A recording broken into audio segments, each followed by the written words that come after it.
জয়গুরু। ভগবান যে অনন্ত কোটি জীবাত্মা সৃষ্টি করলেন তার মধ্যে বদ্ধজীব এক প্রকার।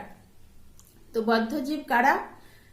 ঠাকুর শ্রীরামকৃষ্ণ পরমহংসদেব বদ্ধজীবের যে বর্ণনা দিয়েছেন তার সঙ্গে আমাদের জীবন হুবহু মিলে যায়।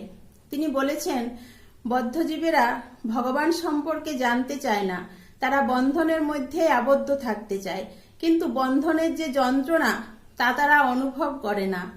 তিনি বদ্ধজীবেদের একটি উপমা দিয়ে বলেছেন, বদ্ধজীব হলো বিষ্ঠার কৃমির মতো, তাকে বিষ্ঠা থেকে তুলে ভাতের হাঁড়িতে রেখে দাও, সে মরে যাবে, কেননা ভালো জায়গা তার সহ্য হয় না।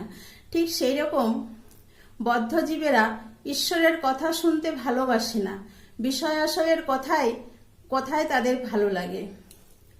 জয় গুরু।